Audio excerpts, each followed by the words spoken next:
22nd, 2025 monthly meeting of the Russellville Historic District Commission is called to order. I will add my little addendum that I forgot to do last month that lets everyone know that the Russellville Historic District Commission was created to oversee the establishment and operation of historic districts within the city of Russellville, per ordinance number 2011, dated February 21st, 2008. And especially for our new commissioners, we actually now have 2 historic districts in the city of Russellville, but the only one that we oversee as a commission is the Downtown Historic District because it is a local ordinance historic district.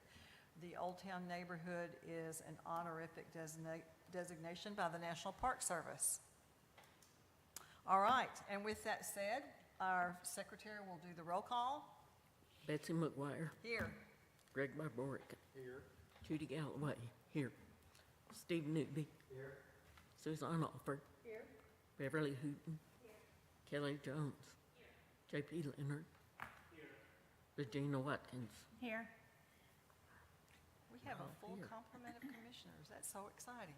Okay, so guys, what we are going to do today, because we have a special guest, Ian Montgomery is the CLG coordinator from the Arkansas Historic Preservation Program, and he's here to do a little bit of training for us. So we're going to let Ian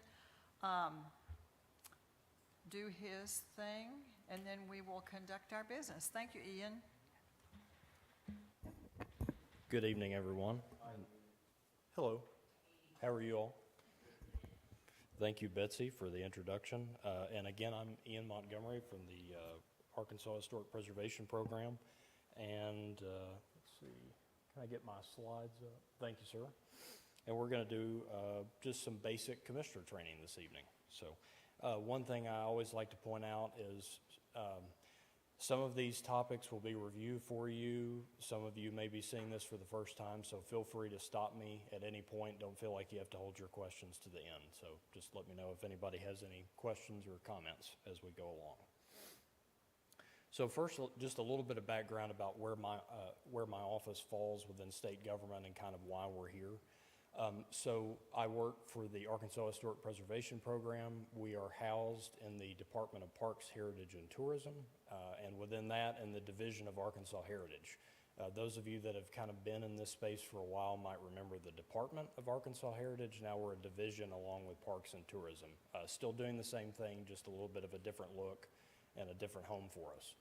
So our mission is to preserve, document, and then support historic sites all across the state, as well as the people that sort of champion for those sites in those areas. And we give out grants and resources for those each and every year and help folks each and every day.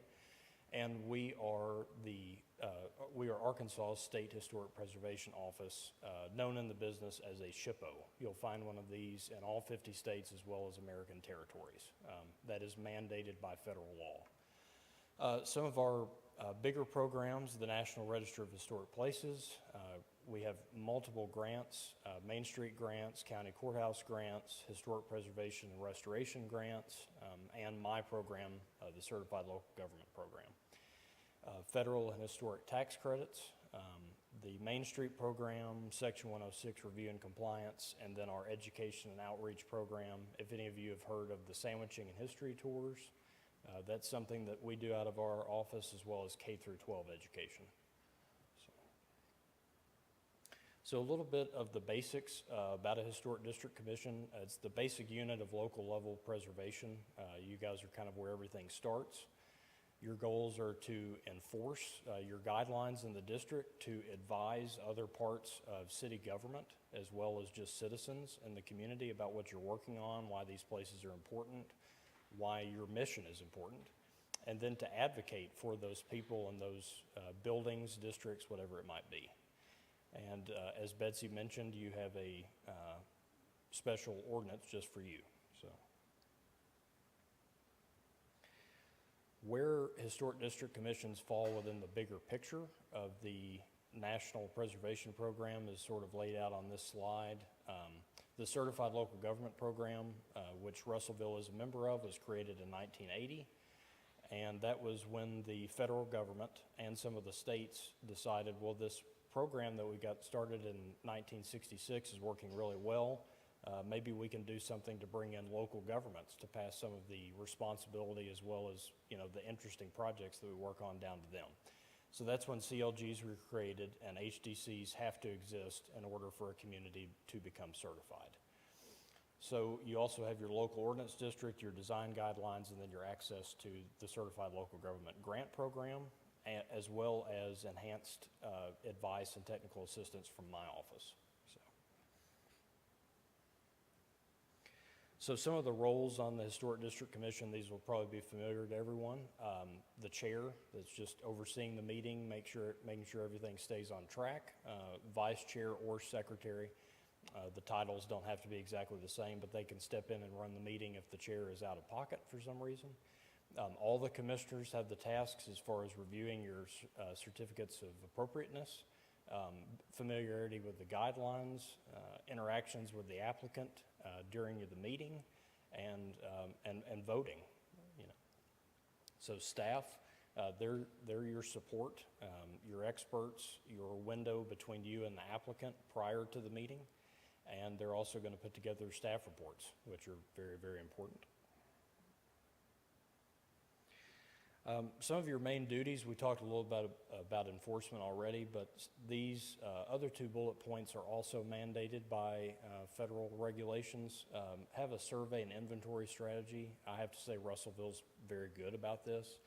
This is sort of something where you look ahead to those areas of the community that may be historic, may be coming up to 50 years, may have some other reason, first neighborhood, first plotted subdivision in the community, something like that. Something to look ahead to those areas, those buildings that may be coming up to 50 years old, may have some historic significance. The other one is your part in the National Register process. So whenever my office lists something on the National Register, we'll send a letter out to our contact at the Certified Local Government, and we'll ask that the staff and the commission weigh in on that nomination. You can agree with it, not agree with it, the choice is yours. But we'd like to send those comments on to the National Park Service. They really enjoy it when the local experts weigh in, because you guys are the ones who really know the buildings. We've done the research, but this is your community. So both the state and the federal government like to hear from local commissions on National Register listings. A little bit about the National Register, just some more review probably for a lot of you, but it's the official list of the nation's places worthy of preservation. So, excuse me, a building could be nominated under any of these four criteria or more than one. So events or patterns in history, and I also have this laid out A, B, C, and D, which makes it a little bit easier to remember. But A is sort of the larger arc of history, and that can be something at the national level, like civil rights, think of Central High, something like that. Or it can be at the local level, the founding of a community, the first subdivision, the first church built in a community, something like that. It can be B, which is association with a noteworthy individual. This is Mount Vernon, Monticello, something like that. C is exceptional or unusual design, or another way to put that is it shows the mark of an expert architect or designer. The example here being Thorn Crown Chapel, just outside of Eureka Springs. That was a Fay Jones design, and it was actually listed before it turned 50 years old because of its exceptional design.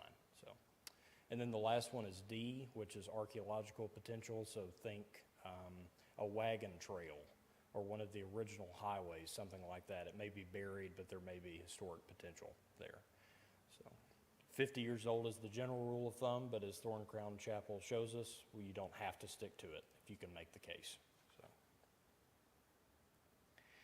So, zooming in a bit on Russellville's resources, you have 26 total listings on the National Register. That's 24 individual sites and 2 districts. The newest, as Betsy mentioned, is Old Town. So, and that's a good example of the commission and staff employing your survey and inventory strategy. I believe, if I'm not mistaken, that Old Town was identified locally as opposed to from my office. Okay, and you guys brought us out. So that's a good example of just looking ahead, seeing an area that maybe hasn't been surveyed or hasn't been looked at, and with grants and working with you guys, we went out and got it listed, so that's a win. And all of these properties are potentially eligible, well, all the individually listed properties as well as contributing in the districts are eligible for HPRG grants and federal and state historic tax credits. And this is just a screenshot that I took. This is from my office's GIS site. This is publicly available. Anybody can look at this. But every dot is a property in Russellville that we've surveyed. I like to throw this in there when I do this sort of training because, again, as part of your survey and inventory strategy, you should be looking at where my office is focused and then where we might have missed something. As you can see, we have a pretty tight concentration around downtown. And then I feel like we've done a pretty good job of covering the rest of town, but I'm sure there's something that we've missed or something that's coming up shortly, 50 years old. So, always point us in the direction if you know of something that we haven't hit yet. Yes, sir. Is this GIS map available to get into, or is this just? Absolutely, yes, it's free. And it will, if you click on the dot, it'll tell you what building and then the resource number that we have assigned to it, but you can't see the form, but we can get it to you if you're curious about something. But yes. Yes, and it's a little bit complicated to get to, so if you can't find it, which is very possible, even we can't find things from time to time, I can share it with you directly, so.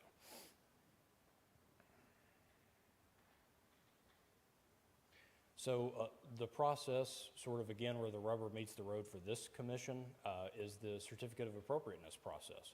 So you'll start with the applicant, just a quick run through of how this works. The applicant will file it by the date that's assigned to get on the next meeting. They'll file with city staff, and then staff will be the first group that reaches out to the applicant, to say something's missing from your application, this isn't clear. What are you trying to do? Or this looks good, so we've got you on the agenda for next month's meeting, something like that. So the HTC must act within a certain number of days on a successfully filed application.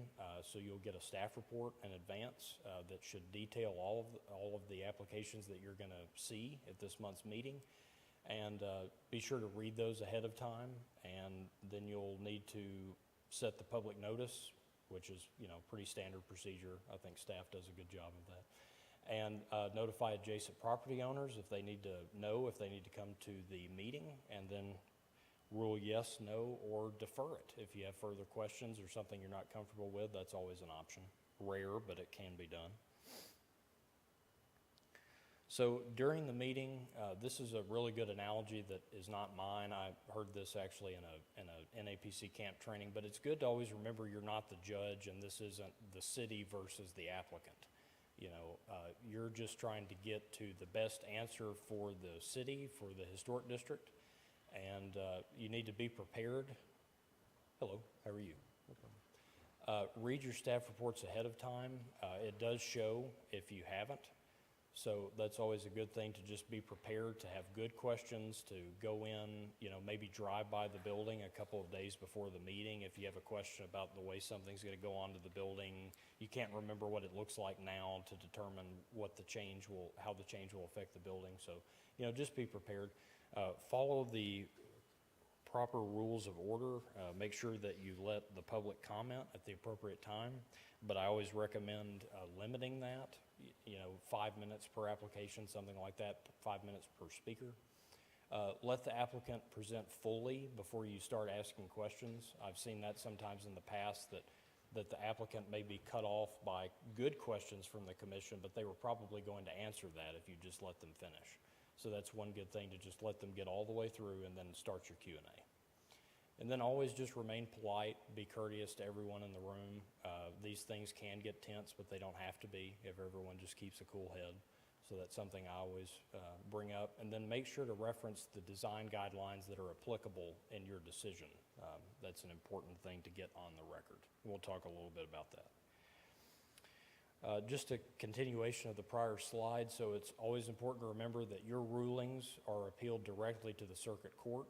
They don't go to city council first, so that's another reason to make sure that your record keeping and your composure and the way that the commission handles the meetings are always tip-top. You don't want to seem capricious or, like you're not applying the same rules to everyone. It's just good to have proper records to be as solid as possible if an appeal were ever to go to court. So in your motion, make sure you lay out why the COA is being approved or denied. For example, I just wrote this out a few minutes ago. You could motion, I move that COA number 123 be approved as presented as it complies with section X on page 23 of the design guidelines, something like that. Be specific and make sure you reference your design guidelines. Have documentation of all your meetings. That's part of state FOIA law, but know the design guidelines again, and then rationale.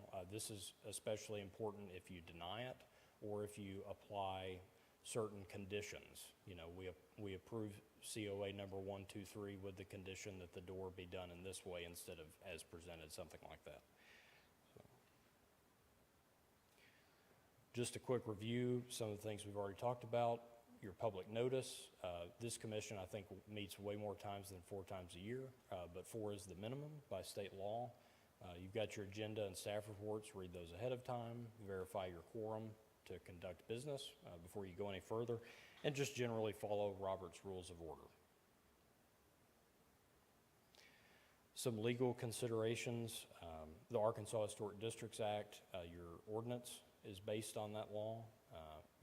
The way the commission reviews applications, as well as what applications are reviewed and which are not. This is laid out in state law. For example, historic district commissions do not have jurisdiction over the interior of a property, things like that.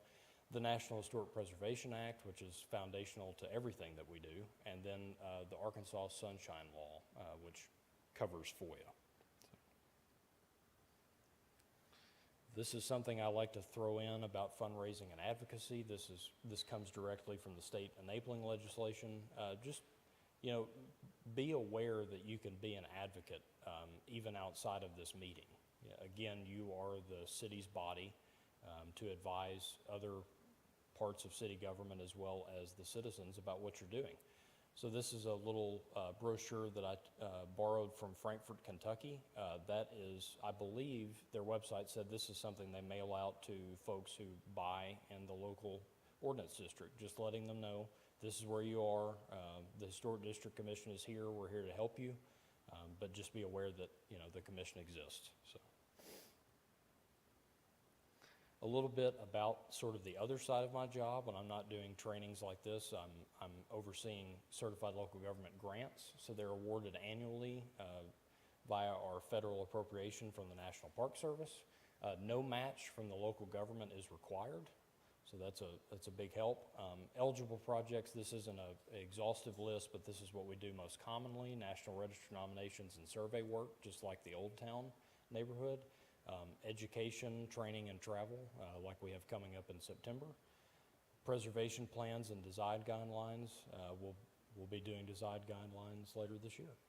And public information, professional speakers, and database development. That screenshot that I had earlier of our GIS site at the state level, communities have taken us up on a grant to do that at the local level. So that's something to keep in mind. Some of the partners that you might want to approach, other than my office, your local Main Street program, local museums, genealogical groups, cemetery preservation groups, universities, and then the other preservation and history bodies in the state, Preserve Arkansas, the Arkansas Historical Association, and then your national partner, NAPC, which I'll talk about a little bit more here. So the National Alliance of Preservation Commissions is your national voice. They're the only group dedicated to historic district commissions on the ground all across the country.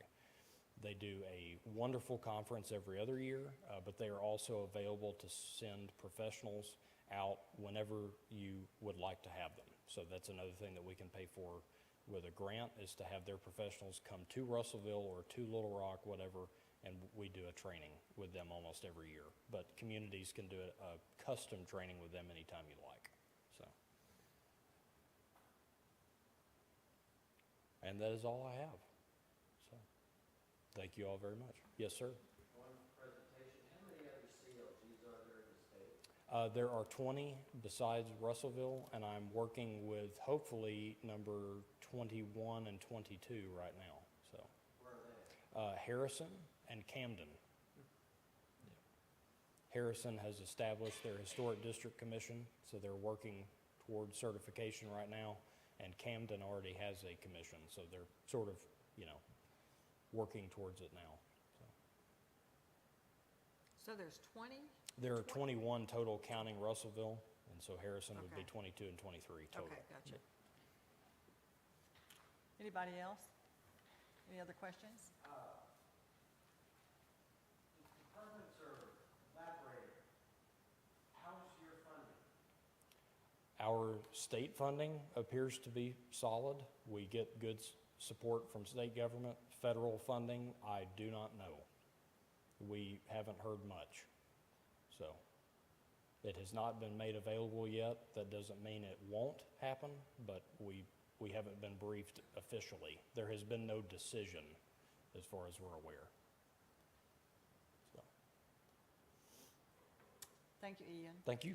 And Ian, I thought I'd mention our late arrival is Paul Gray, who is our city council liaison. I wanted to be sure and call Paul out so you know that we have great representation from the, She didn't say from that. the, Well, from thank you the for city being here. council. Good job, Ian. Thank you. Is that available as?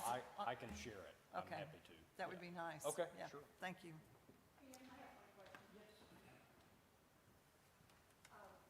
In regard to our On the River neighborhood, Yes. I'm looking for something that all of our neighbors can receive, and it would probably be with Regina and me, putting them on the doorstep or on the door, because it's very difficult to get that kind of information to people in our neighborhood. Okay. We don't have a lot of newspaper readers anymore, and some things have been happening to some properties Okay. that are concerning. So wording, exact wording, so it's not confused with downtown. Okay. That would be great. How do you visualize what do you want to tell them exactly? Anything they need to know. Okay, all right. Are you thinking of just a flyer or a full page flyer? Okay. Okay. So do you just want maybe some content ideas from me? Is that what you're thinking? Okay, I'll make a note of that. Sure. All right, you guys, let's, I guess what we're going to do, we have called to order. We need to approve the minutes from our last meeting. Make a motion to approve the minutes. So we have a motion and a second. All in favor? Aye. Any opposed? Motion, oh, sorry. Was there any discussion prior to that vote? Any discussion necessary? Steve's always good about reminding me that, yes. Okay, and all in favor? Any opposed? Okay, the motion carries. Thank you. Thank you, Steve, for that gentle reminder. I can always count on you, sir. Okay, so moving on to our agenda. Ian, thank you so much for making the trek from Little Rock and coming in and giving especially our new commissioners a chance to meet you and actually learn firsthand from a representative of your office, what this commission is all about. Thank you, sir. All right, so we have a COA for 203 North Commerce Avenue, which is a contributing structure for replacement of double entry doors and addition of a shed awning presented by John Paul Davis. And Sarah will give us her staff report. Absolutely. So, first of all, thank you, Ian. I appreciated that. I also learned things, so I appreciate that. As you stated, Betsy, this is an application to replace the doors and to add an awning at 203 North Commerce. It's a current location of Prospective Financial Group, and the doors on the structure have been in disrepair for quite some time. I do have a very old picture of this area, and I know you guys have enjoyed my sharing some images, so I put this together. This building is the first short building on the right. I don't know, can you, yeah. So it's this building right here next to what it would have been this tall building.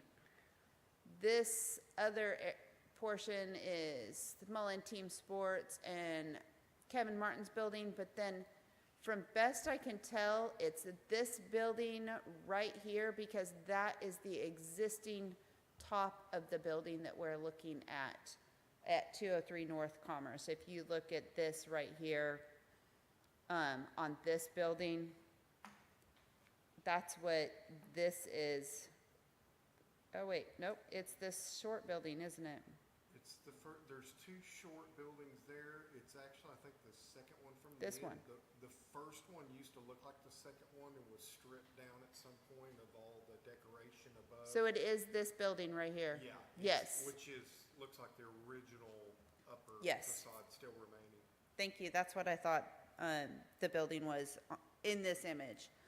The applicant did submit, this is the proposed plan, and when he submitted it, this is apparently drawn at some point previously by someone in Arkansas Historic Preservation Program's office.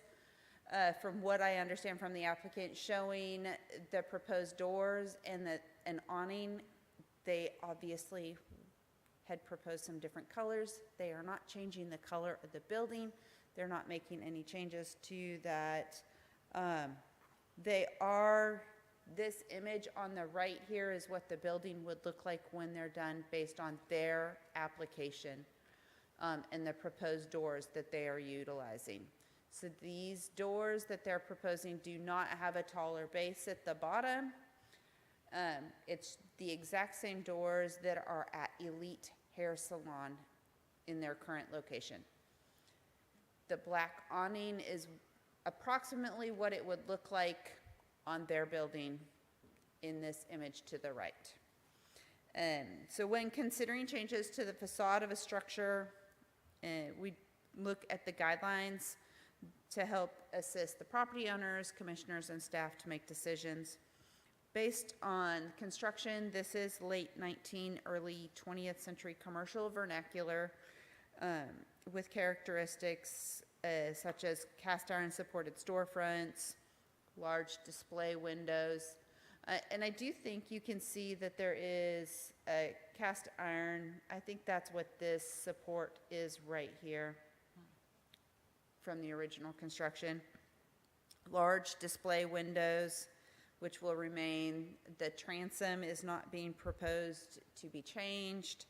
They're going to have that small area that replicates the bulkhead. It is white painted brick, and the double doors that are not historic and are shown on the left here that are very much deteriorating. This is a picture from just the other day, which will be replaced with the doors that they're proposing.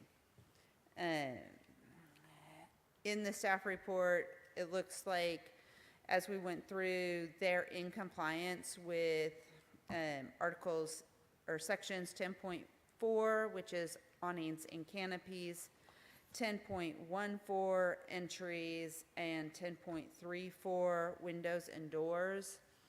And so as a result of going through, and I could go through each detail of the staff report, but I am hoping that you did go through and read that.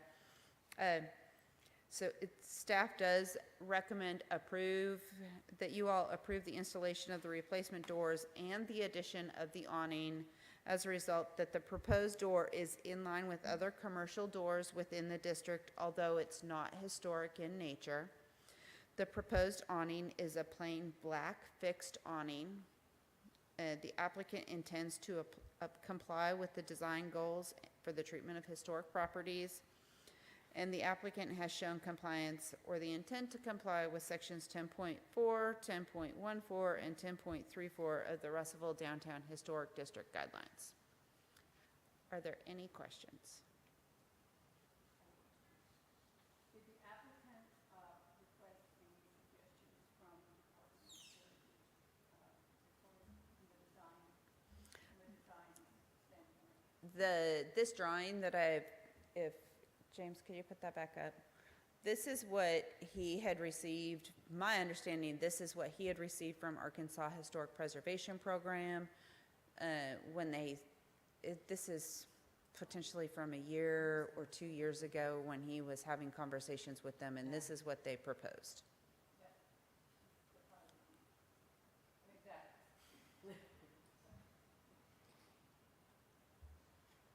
I did not reach out to Arkansas Historic Preservation Program to confirm, because I know that this was from a while ago and the person who would have drawn this is no longer there.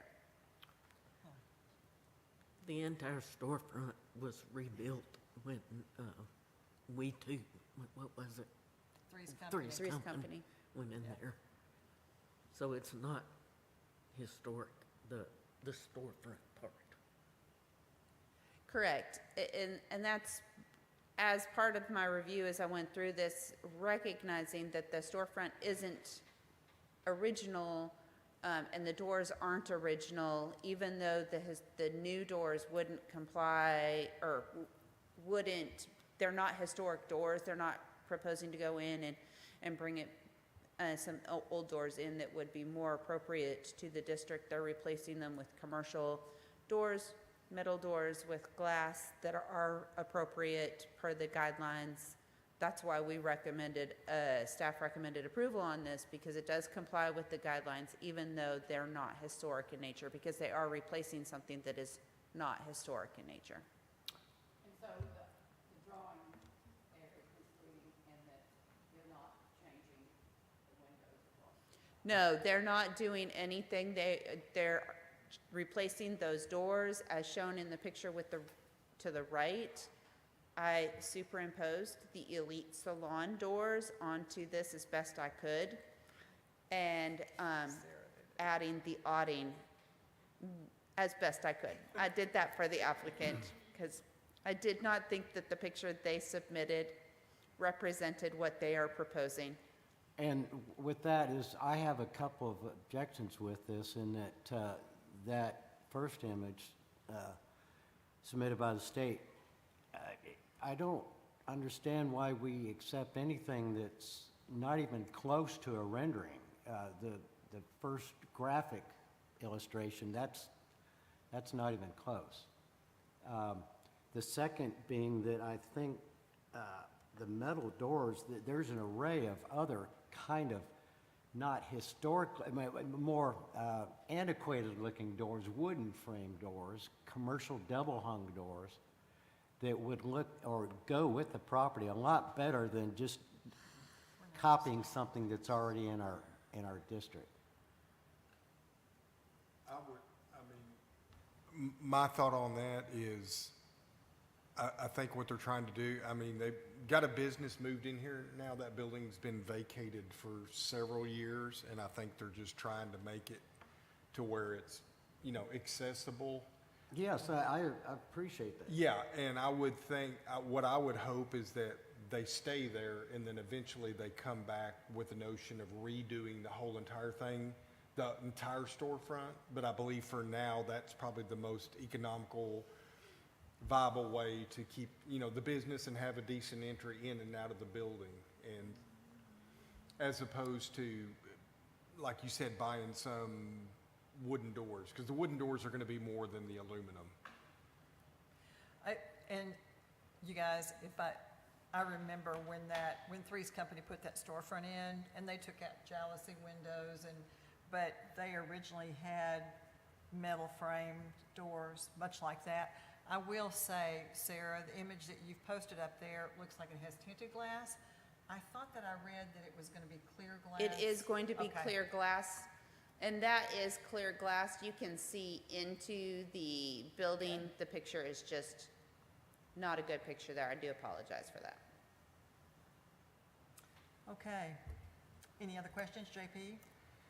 I would have liked to have John Paul Davis come to ask questions if he would be paying for the replacement or if it would be the owner of the building.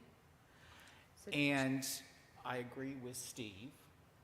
And I also would like to add, I would have loved to see, if you go back to the antique, the postcard that by the way, I have no problem if anything I post, if anyone wants to use, because I've got tons of this stuff. I love those awnings. And they also show the windows above, which gives more natural light into the building. I would have liked to ask John Paul Davis why he didn't want to do an awning like that, because I've seen those newer ones around town, opposed to something, whatever that's called, the shed. Is it a shed awning?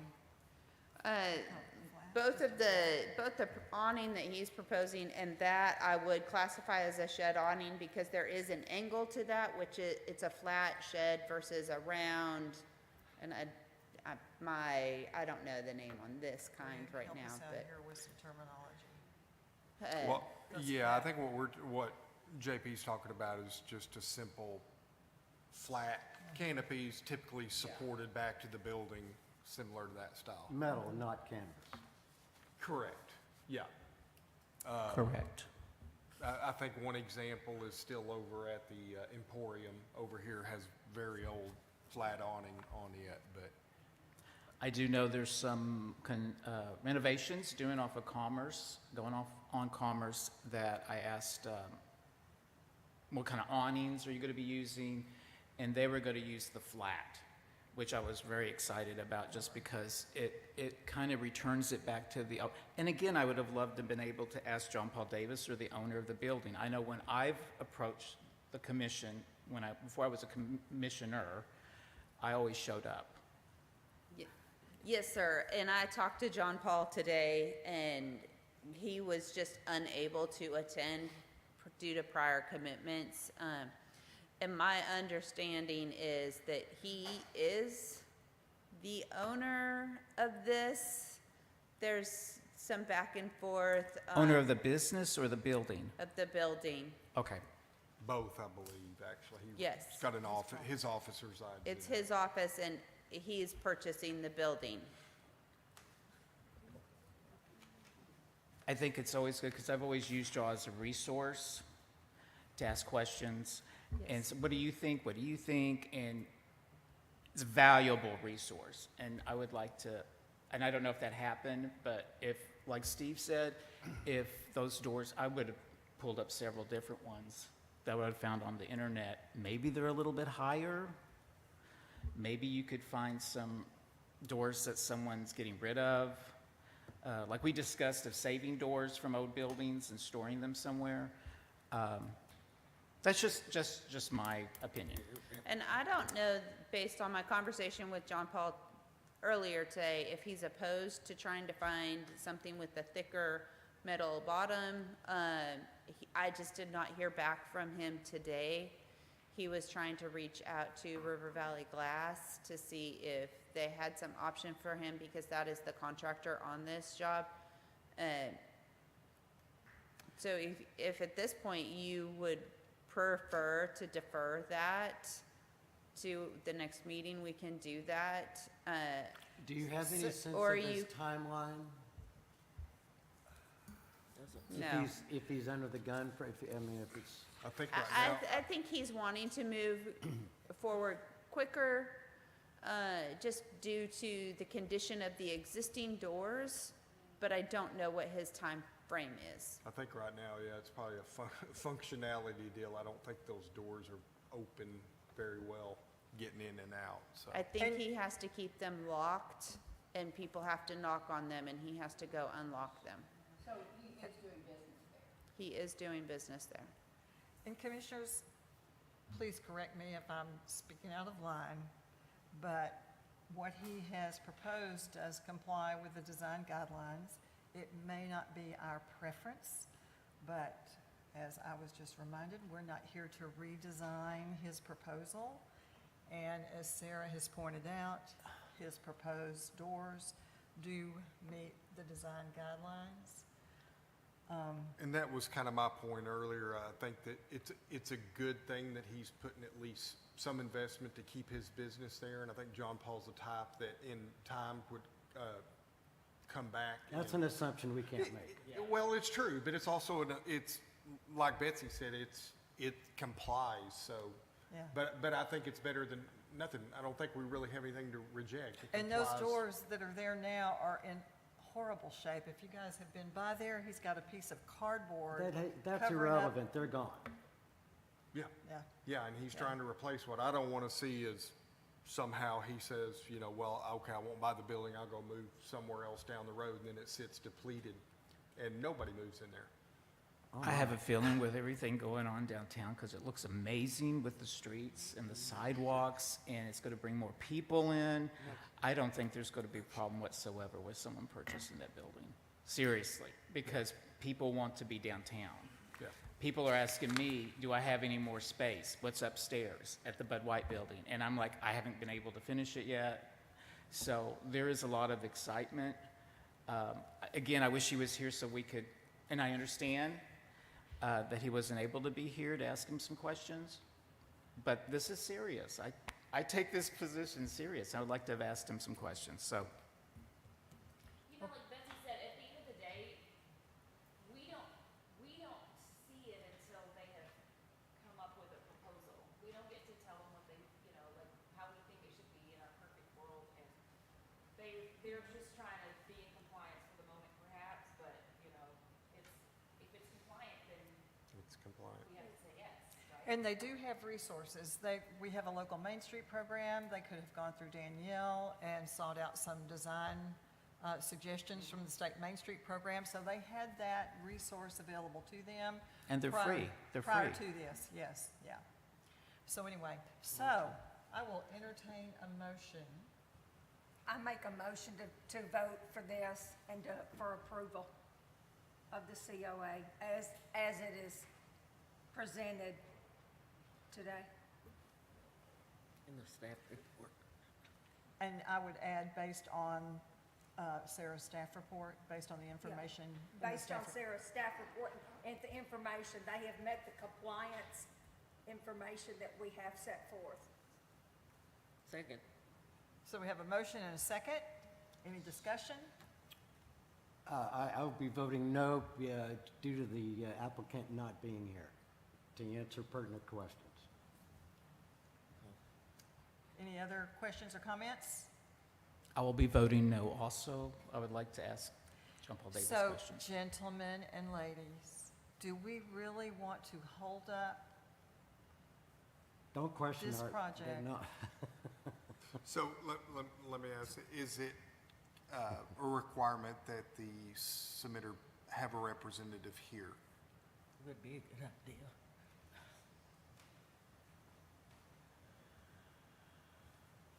I can't remember if they have to have a representative here for us to make a decision. Something tells me. I don't think it is, but it would be a good idea.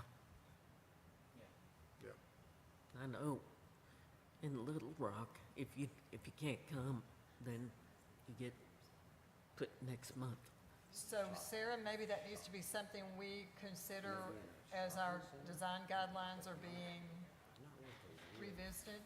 We'd have to get that in I believe in the guidelines or the ordinance And if the- we're gonna require in the someone to be here. ordinance. Does the planning commission require, No, does the planning commission require? I do not believe so, because back in the day, we used to not, if it was a gimme, we would not, if they were just reading, we weren't required to be there to represent. I can tell you, it's very common for the council, for people submitting any kind of business not to be there. Right. Ian, what were you commenting on? Yeah. Okay. And guys, remember the other thing we've talked about, we're not the pretty police. Whether we like something or don't like something, we approve something based on So Is it compliant with the we design need to guidelines? find- Yeah, I'll agree. And to I'll that, go- I add, we're an educated body, we have our opinion. Yeah, Okay. And and we're I'll, not just pulling it and out. I'll agree with you guys. I would love to see them redoing the entire storefront with every, thing accurate, but that's not their proposal. And their proposal, if it falls within meeting the guidelines, then All the more we have a discussion with the applicant. So we have a motion to, a Betsy. motion to approve. I'm sorry. According to section 4.5, under the public hearing of the Russellville Historic District guidelines, it says an authorized representative of the applicant must be present at the Russellville Historic District Commission for consideration of any COA application. there you go. However, that is not something that we have enforced previously, and it is not something that staff has advised applicants that they have to be here in order for an application to go through. I understand it's in the guidelines. It's in the I ordinance. wouldn't want It's to in the implement ordinance. or enforce something at a meeting where an applicant did not have an opportunity to make sure that someone was here for him or her. Thank you, Sarah. Yes, sir. Okay, Yes, so ma'am. we have a motion to approve on the table. We've had discussion, so I'm going to call for, do we have a second?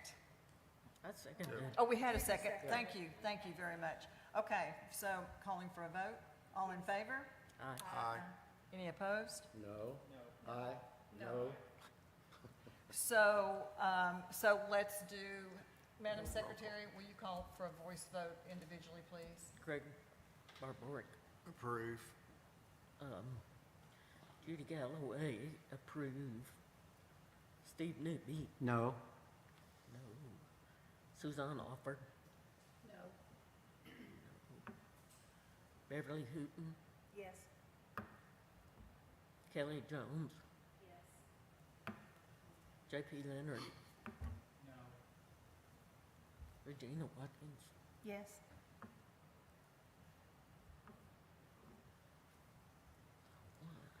So we have 4 yeses and 3 nos. Did I count that correct? What did you vote, It's Brett? gotta be Yes.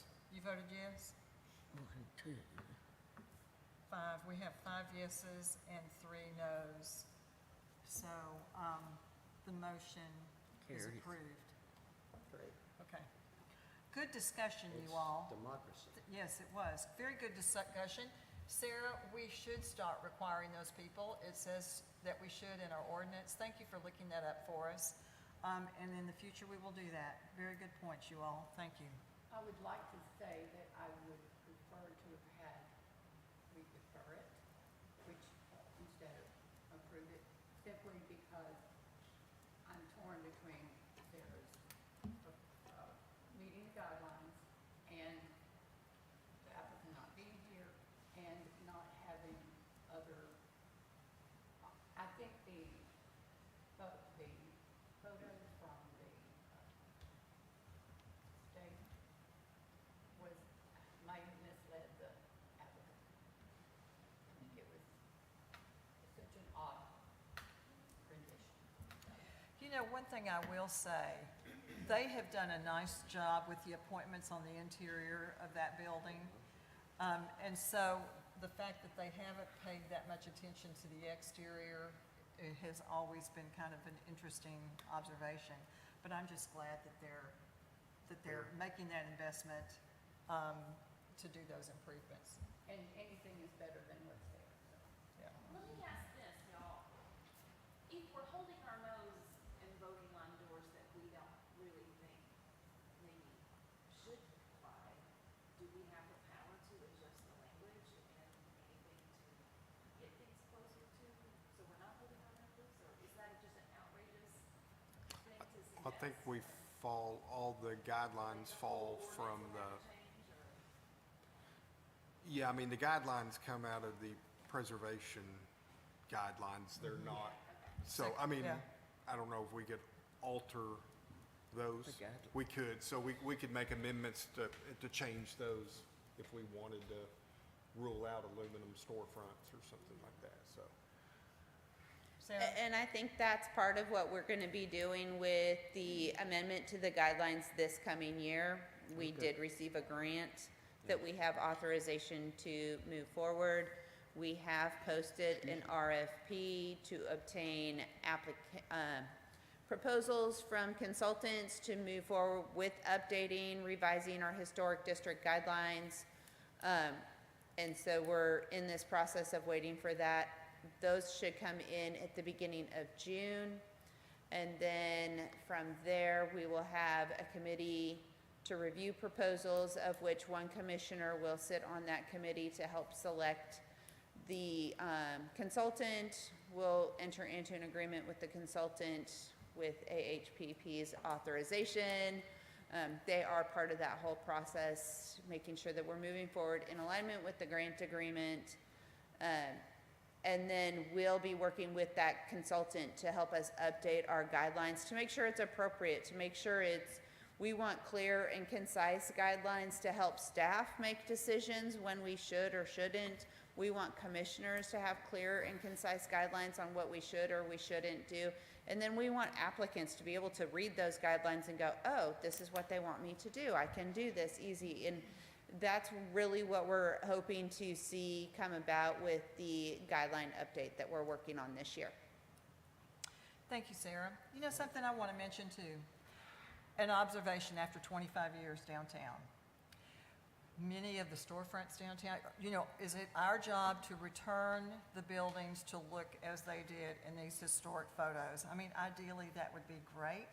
But guys, most of the buildings downtown have those metal commercial doors like that. I'm just saying, and many of them have been there 50 years. Suzanne's store has a wonderful double door, wooden doors. That's right, yeah. And she chose to do that. But C&D Drugstore has got the metal frames, the aluminum frame doors. Yeah, From the 40s, I've got the metal doors. HDC. And I know when I talk to, and I cannot remember their names, and I'm sorry, there's two people, interior and exterior design. I was giving sources, and this wasn't too long ago, of where to get, what kind of doors, the names of the doors, the style, and possibly places to buy them. Instead of me going to, I don't know, a Walmart, which they don't sell doors, but you know what I mean, Yeah. or Lowe's, and buying a door just to be a door, and sometimes they're about the same price. So, and again, if Mr. Davis was here, I think I would be able to ask him and see, and he might have said something like, oh, I didn't know, or yeah, I'm doing this because X, Y, Z. But, so that's why I voted no, so. so let me mention this as well. Guys, we all get this information prior to these meetings. And rather than holding someone's project up, and don't get me wrong, because there are times when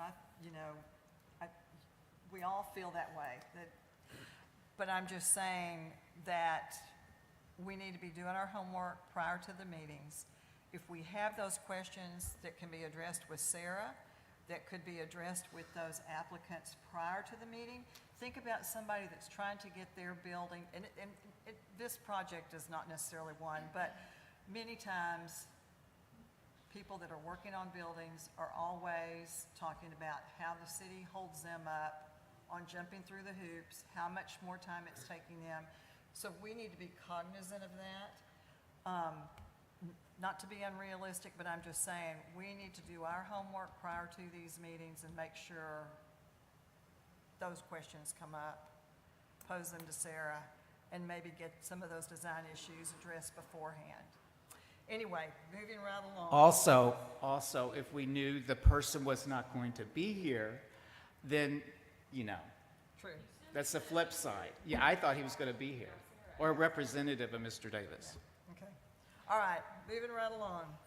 Unfinished business. Discuss revisions of the current COA form initially on the April 24th, 2025 agenda.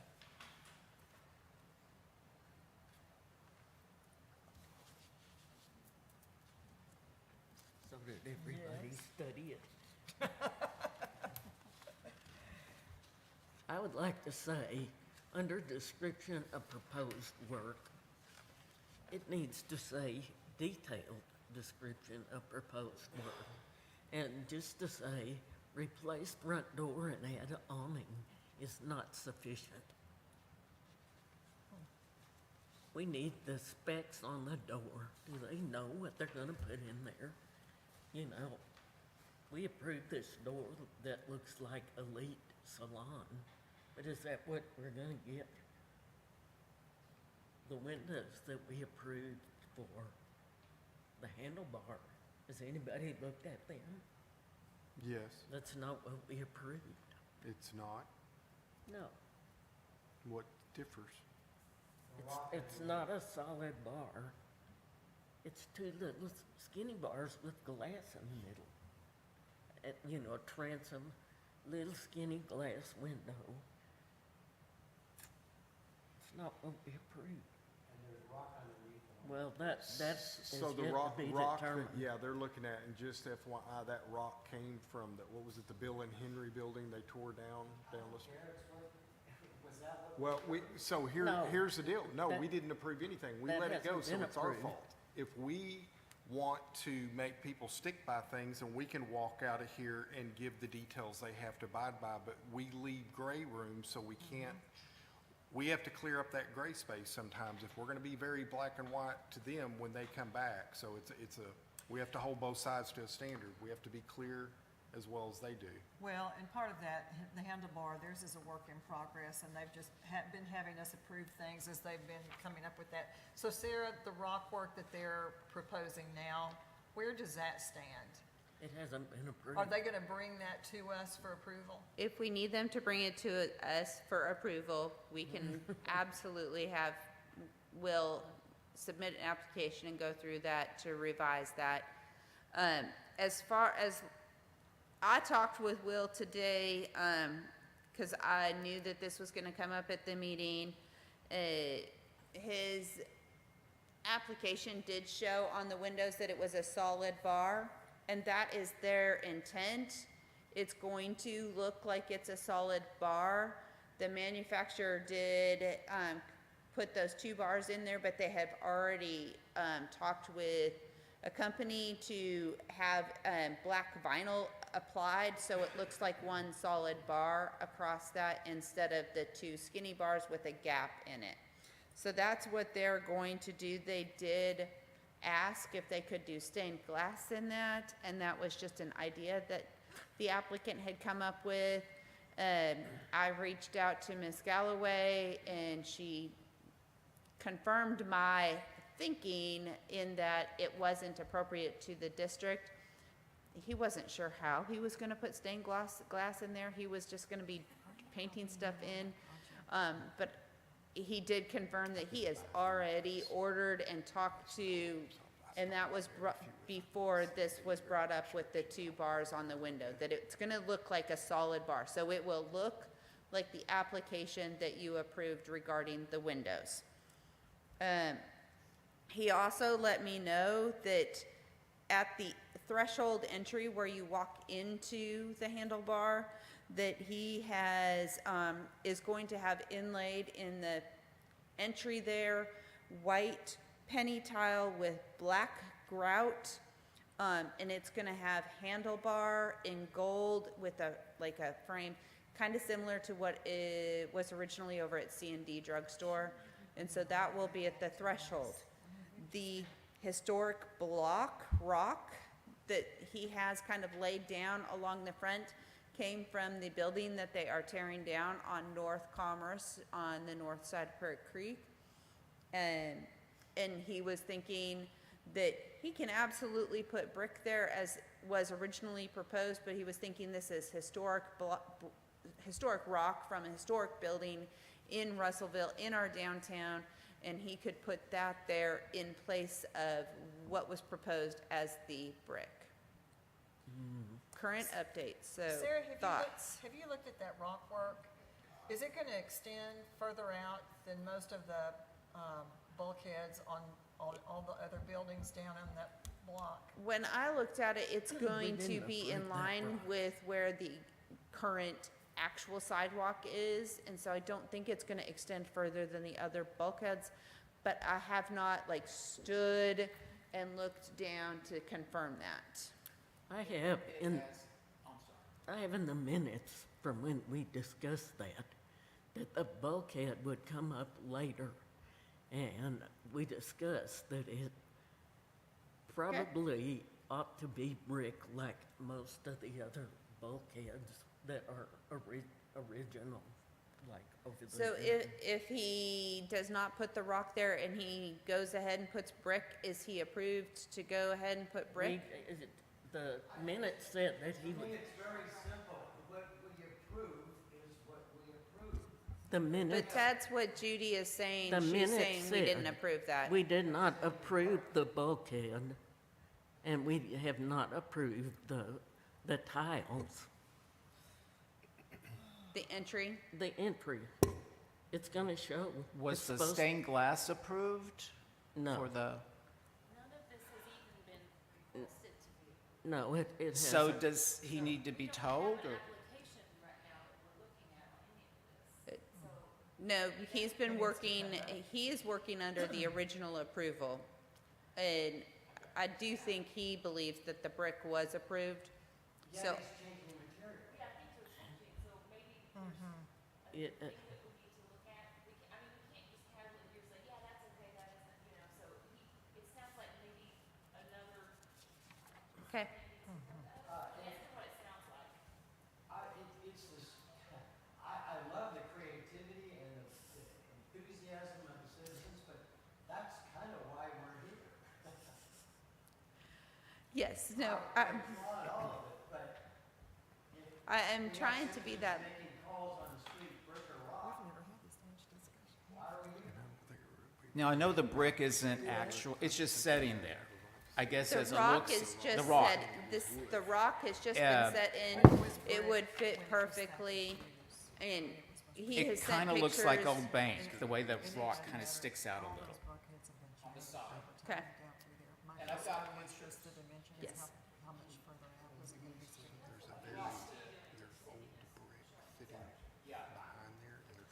So we need a new application showing the rock there.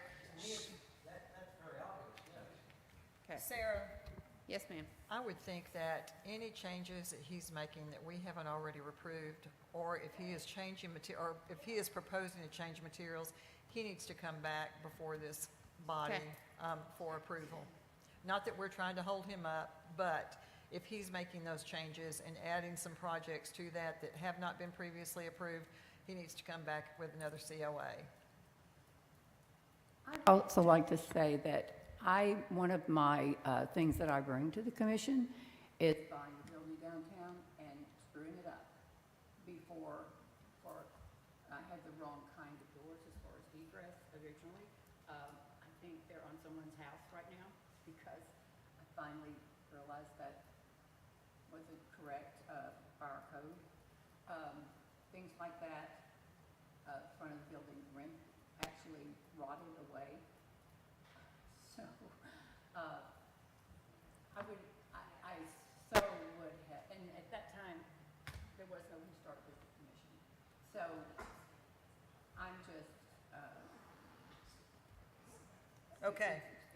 you know what I'm saying? Sarah, Okay. will you put, Sarah, will you put that getting photo back up of Russellville? Good for- advice is helpful. Which The, one? the old Russellville 100 years ago, whatever it is, 125 years ago. Well, I mean, his project's not even on the agenda, so. Well, I want to throw out something here when she gets this photo up here. That's stained glass. We didn't approve that. So, if you look at this photo, these guys were not trying to set historic standards. They were selling cotton and going to the hardware store and trying to make a living. So, I understand if there's something that's not been brought before the commission, because we see this all the time on the council, and we see builders do things that weren't approved. But I would hope that we would celebrate the creativity. They should bring it back. I'm not saying that, but I don't want to put a stumbling block on everything. If they're putting brick down there, is it new brick? Is it old brick? Is it, you know, because there's some stuff downtown, they put new brick, and that's great, but it doesn't look like it doesn't look old. So, I know he has a reusing materials from downtown and all that, I would just, when folks are wanting to invest downtown, I want to work with them the best we can, because we see this all the time with builders and whatever, so I would just throw that out there. I don't have a vote, but that's my 2 cents. Paul, thank you. And folks, listen, you all need to pull up the National Register nominee on the Downtown Commercial District, because it is not listed on the National Register because of that time period. I think it's like mid-century, it's like 1950s. And so I'm telling you that just from memory. Go back, read that nomination. It will tell you why it is listed on the National Register. It'll have a time frame associated with that. And I think that will give you some insight into what we're looking at. Because not everybody's gonna wanna do that 1920s, 1930s photo. Also, go back and read the minutes from the meeting when the handlebar presented their COA. To answer about the brick, I know he has gotten the brick part of the brick was from the old Leonard's Hardware. He's recycling a lot of material. I think Mr. Duffield, Luke Duffield, has given him the brick that was stacked up from that space. And I think that's what he is going to use for the outside, but, you know, maybe some clarification. But if he's going to do the stone, which I love the idea of recycling, or whatever the word would be, using stuff, the doors, the old doors, if a building's being torn down, saving them and using them for another project. But he does, I think it does need to be reapplied or have a new COA or. Given that if his opening date is before your next scheduled HDC meeting, are you amenable to potentially scheduling a special called meeting so that, as long as it meets timelines, notification and publication timelines, are you amenable to potentially scheduling one? Thank you. Helping the Thank you. citizenry bring forward their wonderful ideas. We've always worked with them. And I vote yes on that immediately.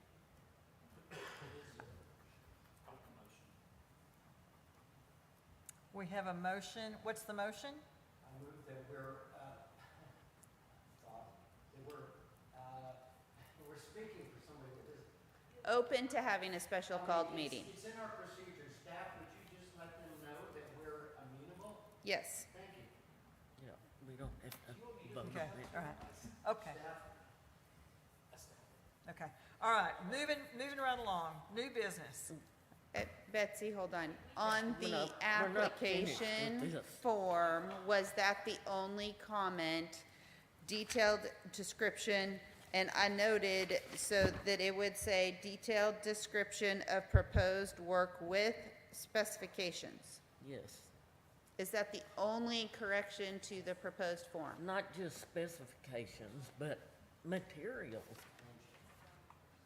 It says on here that they're supposed to have a description of the materials to be used.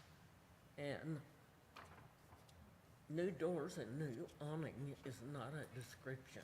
So I say we need to give them some clear examples, because to different people, descriptions of materials means different things, from a lay person to somebody on this commission that's used to talking about different things. So if we expect a certain level, I think we could put we can write up an example of what we're looking for, of a certain amount of detail, so somebody can Yes. read it and go, oh, they want to know color, material, manufacturer, that level of degree, so. I think specs from a manufacturer and a photograph, we need to know specs. But the specs need to be of what they're gonna buy, not just what company they're gonna buy it from. Well, the specifications on this door for the COA tonight had like the Well, details I'm of not it, talk- but I'm not talking about that one, I'm talking about a previous Okay, but you want it actually on the application? Can it not be in the A sheet of- documentation yeah, that they in the- provide? Right, in the documentation. So in the documentation they provide is acceptable, it doesn't necessarily need to be written on the form? Not No. on this one. Not on this form, but it does need to be a little bit more Yes, ma'am. descriptive Okay. than today's. Is that the only comment on the form?